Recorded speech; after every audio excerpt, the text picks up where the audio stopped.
The Conquest of the Illuminating Void. Lecture given by Samael Aun Weor. Inferential Peace. The one who will speak to you is Samael Aun Weor from the Patriarchal Headquarters in Mexico. Our theme: meditation. It is urgent to fully understand the techniques of meditation. Today we will address the illuminating void. When initiating this theme, I am obliged to narrate by myself, and in a direct way, what of the matter I have directly verified. I think that those who listen to this recording are informed about the wonderful law of reincarnation. The following story is based on it. When the second sub-race of our present great iron root race flourished in ancient China, I was reincarnated there. Then by the name was Charlie. Obviously, I was a member of the Chai dynasty. In that existence, I was an active member of the Order of the Yellow Dragon, and it is clear that in such order, clearly, I could learn the science of meditation. Into my memory still comes that wonderful instrument called Aya Atman, which had 49 notes. We know what the holy law of the eternal Hepta Para Parishanok is meaning, the law of 7. Undoubtedly, there are 7 notes in the musical scale, Do, Re, Mi, Fa, Sol, La, Si. But if we multiply 7 by 7, we will get 49 notes placed in 7 octaves. We, the members, got together in the meditation room. We sat in the Eastern style, legs crossed. We put the palms in such a way that the right was over the left. We sat in a circle in the center of the room. We closed our eyes, and then we put full attention to the music a certain brother offered to the cosmos and to us. When the artist plucked the first note, which was in Do, we all were concentrating. When he made the following note vibrate in Re, concentration was then deepened. We struggled with the various subjective elements that we carried within ourselves. We recriminated them, wanted them to see the need to keep absolutely silent. It is not irrelevant to remind you, dear brothers and sisters, that those undesirable elements constitute the ego, the I, the myself, the self-willed. These present themselves as various entities, personifying errors. When the note Me vibrated, we entered the third zone of the subconsciousness, and we then faced the multiplicity of those various psychic aggregates that seethe in disarray in our interior, and which prevent the stillness and silence of the mind. We then recriminate them. We tried to comprehend them. When we achieved it, we then penetrated even deeper, the note Fa. It is obvious that new struggles awaited us within that note, since gauging all of those demons of desires that we carry inside is not so easy. To oblige them to keep silence and quietude is not an easy task, but with patience we managed to do so. Likewise, we continued with each of the notes of the musical scale. In a higher octave we continued with the same effort, and so on and so forth. Gradually, by facing the diverse inhumane elements that we carry within our interior. Finally, we managed to muzzle them all in the 49 levels of the subconsciousness. Then the mind becomes still, and in the deepest silence. That was the instant in which the essence, the soul, the purest element that we have inside, escaped in order to experience reality. So this is how we entered the illuminating void, emptiness. Shunyata, the Absolute, and this is how the illuminating void burst into us. And moving in the illuminating void, we managed to know the laws of nature in themselves, such as they are, and not as they apparently are in this three-dimensional world called Euclid, where these laws are only known as the mechanical causes and effects, but not the natural laws as they truly are. In the illuminating void, these laws are before us as they really are. In that state, with the essence, with the superlative senses of the being, we could perceive things in themselves, such as they are. Indeed, in the world of physical phenomena, we only perceive the appearance of things, namely angles, surfaces, but never a whole body in its integral form, and the little we do perceive is fleeting. For example, here, no one could perceive the quantity of atoms in a table or a chair, etc. However, in the illuminating void, we perceive things as they integrally are. While we were thus immersed in the great illuminating void, we could hear the voice of the Father who was in secret. Indubitably, in that state we were in what could be called rapture or ecstasy. The personality remained in a passive state, seated there in the meditation room. The emotional and motor centers were integrated with the intellectual center, forming a receptive, unique whole. Therefore, the waves of everything we were experiencing in the void flowed through the silver cord, and were received by the three centers, intellectual, emotional, motor. Thus, when the samadhi concluded, we returned into the body and preserved the memory of everything that we had seen and heard. However, I must tell you that the first obstacle that we must overcome in order for oneself to immerse for a long time within the illuminating void is fear. The ego of fear must be comprehended. We already know that disintegration is possible by beseeching our Divine Mother Kundalini in a devoted way. She will eliminate that I. Any given day, it does not matter which, for being submerged within the illuminating void, beyond the personality, the ego, individuality, immersed within what we could denominate the Logos, that I thought I was all that is, all that has been, and will be. I experienced the unity of life, being its movement. So I was the flower, I was the river that flows through the crystalline bedrock, singing with its delicious language. I was the bird that dives into the bottomless abyss, the fish that deliciously sails in the waters. I was the moon, I was the worlds, I was all that is, has been, and will be. The feeling of being myself, the I, did fear, yes. I felt that I was annihilated, that I was ceasing to exist as an individual.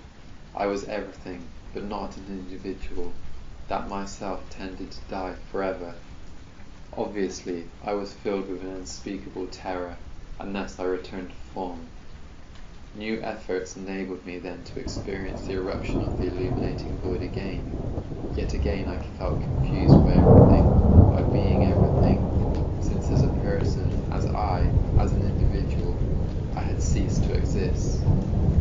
This state of consciousness was becoming deeper and deeper in such a way that any possibility for separate existence, for an individual existence, stopped.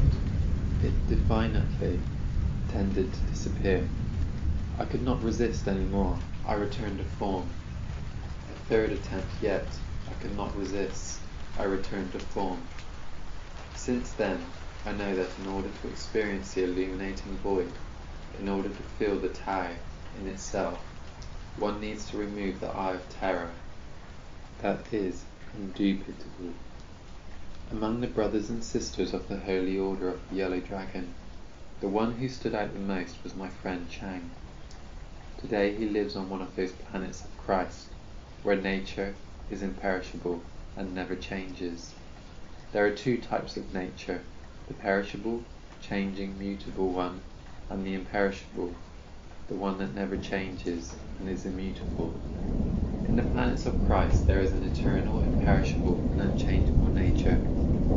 My friend Chang lives on one of those worlds of the Lord. Christ shines within him. He became liberated several years ago. So my friend Chang lives there in that distant planet with a group of other brothers and sisters who, like him, also become liberated. I knew then the 7 secrets of the Order of the Yellow Dragon. I would like to teach them. But with great pain I realized that the brothers and sisters of all latitudes are not yet prepared to receive them, and this is unfortunate. I also know that today is not possible to use the 49 sounds of the Aya Atpan, because that musical instrument no longer exists.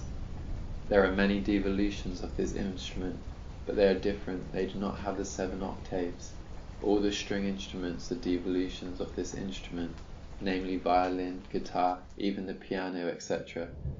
But it is possible to reach the experience of the illuminating void with a practical and simple system that all the brothers and sisters can practice. I will dictate the technique right now. Pay attention. Sit in an Eastern style, cross legs. So, however, for Westerners this position can be very tiresome. Therefore, sit comfortably in a comfortable armchair, Western style. Place the open palm of the right hand into the left, meaning the back of the right hand on the palm of the left hand. Relax the body as much as possible, and then inhale deeply and slowly. As you inhale, imagine the creative energy rising through the spermatic channels up to the brain. As you inhale, pronounce mentally the mantra Hum. Exhale short and quick, and utter the mantra Sa. Indubitably, one inhales through the nose and exhales through the mouth.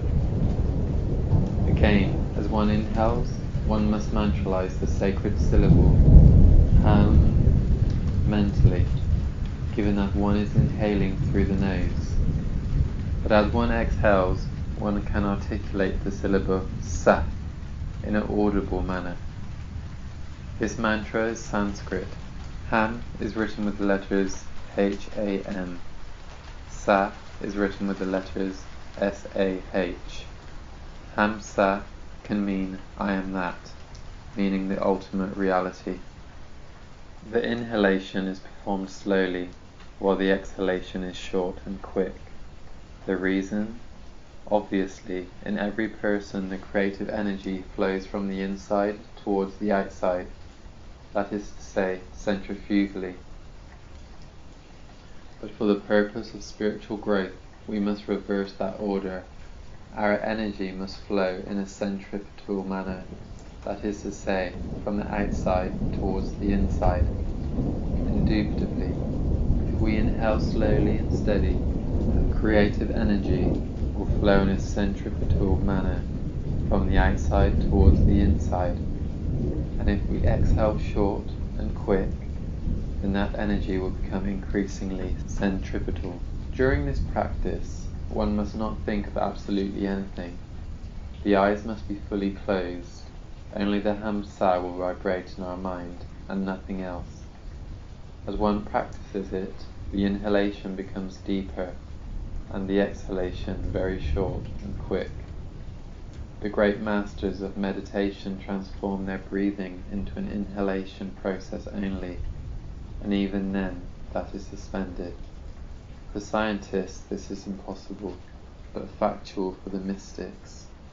Thus, in such a state, the master engages in Nirvikalpa Samadhi, or Maha Samadhi. The eruption of the illuminating void comes, and one is precipitated into the great void, where nobody lives, and where is heard only the word of the Father who is in secret. With this practice, one achieves the eruption of the illuminating void, with the condition that one must not think of absolutely anything. No thought, no desire, no memory must be admitted into the mind. The mind must be completely still, inside, outside, and in the center. Any thought, as insignificant as it might be, is an obstacle for samadhi, for ecstasy. Likewise, when combined with breathing, this science of meditation produces extraordinary effects. Normally, people suffer from what are called nocturnal emissions. Men and women suffer from this malady. They have erotic dreams.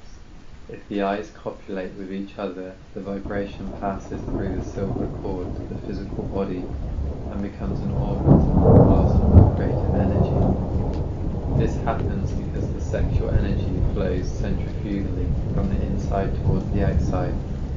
Yet when the sexual energy flows from the outside towards the inside in a centripetal way, sexual pollutions end. This is therefore a benefit for our health. Now then, during this practice of meditation, samadhi is produced because the creative energies flowing from the outside towards the inside impregnate consciousness and eventually will make it abandon the ego and the body. When the consciousness is not bottled in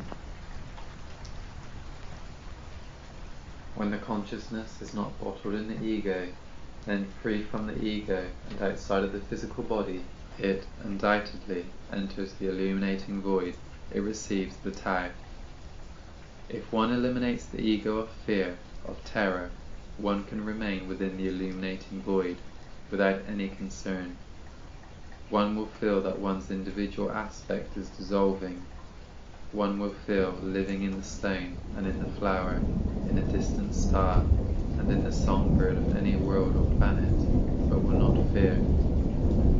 And if one does not fear, one will finally gravitate towards one's origin, with the consciousness, the essence, converted into a terrifically divine creature, beyond good and evil. One can be perched in the sacred absolute sun, and while there, within that sun, as a microcosmic star, will know all the mysteries of the universe. Because it is good to know that the universe itself, our entire solar system, is within the intelligence of the sacred absolute sun as an eternal instant. All phenomena of nature are processed within an eternal instant, within the intelligence of the sacred absolute sun. But if one fears, one will lose the ecstasy and will return into the dense form. Therefore, all the brothers and sisters who read this lecture must abandon fear. But let us continue with the explanation about fear. Indubitably, it is not enough to say I will not fear. To eliminate the eye of fear is necessary, and this is strictly dissolved by the power of the Divine Mother Kundalini Shakti. First one has to analyze, to comprehend the eye of fear, and afterward to invoke the Divine Kundalini, our particular Divine Cosmic Mother, so she may disintegrate the eye of fear. Only in that way can one, in an absolute way, submerge into the illuminating void. Whosoever does it will gravitate towards the sacred absolute sun. There they will know the wonders of the universe. Our brothers and sisters must therefore practice the technique of meditation in the way we have taught it. Do not forget that the body must be relaxed. That is indispensable. Hamsa is the great breath. Hamsa is the astral light. Hamsa is also a mantra that transports the creative energies. Meditation combined with Tantra is formidable. Hamsa is the key. We know very well that the creative energy combined with meditation serves for the awakening of the consciousness.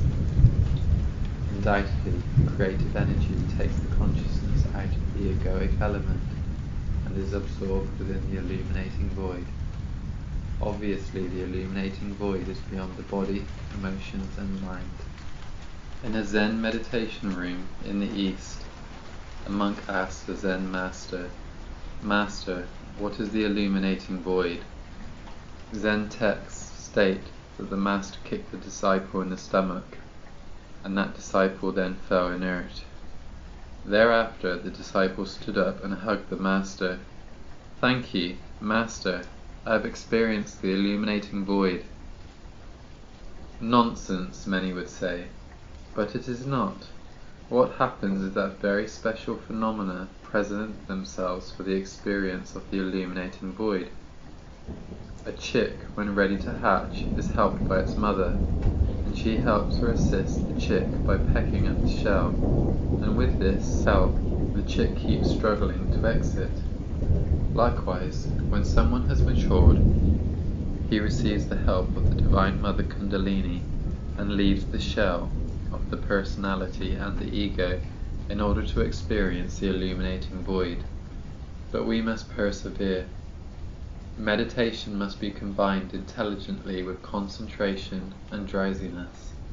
Concentration mixed with drowsiness produces enlightenment.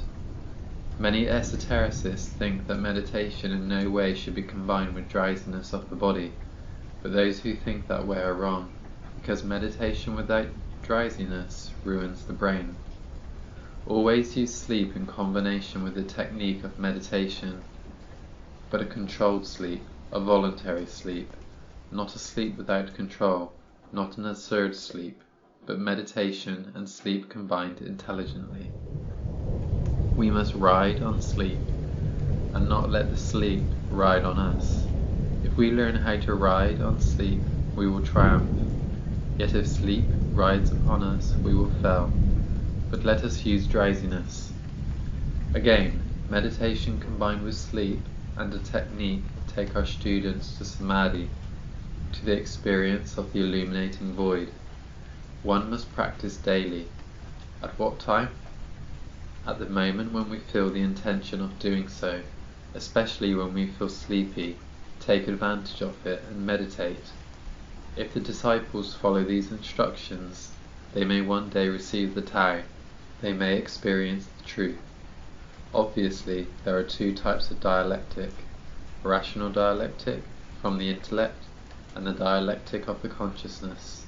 The dialectic of the consciousness works during Satori. Then we understand everything through intuition, or through words, or symbolic figures. It is the language of parables, as in the Christian gospel, the living language of the superlative consciousness of the being. In Zen, for example, the dialectic of the consciousness is always ahead of the dialectic of rational thought. A Zen monk was asked, "Why did Bodhidharma come from the west?" Answer: the cypress is in the center of the garden. Anyone would say, that has no meaning at all, but indeed it has. It is a response that is ahead of the dialectic of reasoning. It comes from the essence. Cypress, the tree of life, is everywhere, no matter east or west. That is the meaning of the answer. In the illuminating void, everything is known, just because, by direct experience of the truth. The student will have to be familiar with the dialectic of consciousness. Unfortunately, the formulative power of logical concepts, however brilliant it might be, and even useful in all aspects of practical life, is an obstacle to the dialectic of the consciousness. I do not want to discard the formulative power of logical concepts, because we will need it in the field of practical facts of existence. But each faculty unquestionably has its particular orbit and is useful within its own orbit, yet out of its orbit is useless and harmful. So let us leave the formulative power of concepts within its orbit. Once within the samadhi, or for the samadhi, or while in meditation, we must always apprehend, capture, experience the dialectic of consciousness. This is a subject related to experience, which the disciples will exercise as they practice the technique of meditation.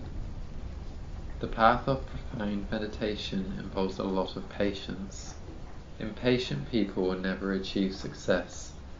One can never vividly experience the illuminating void as long as there is impatience within oneself. The eye of impatience has to be eliminated. After having been comprehended, let this be understood with clarity. If one acts so, one will receive the Tao, and that is obvious. The experience of reality can never come to us as long as the consciousness remains embedded within the ego. The ego in itself is time.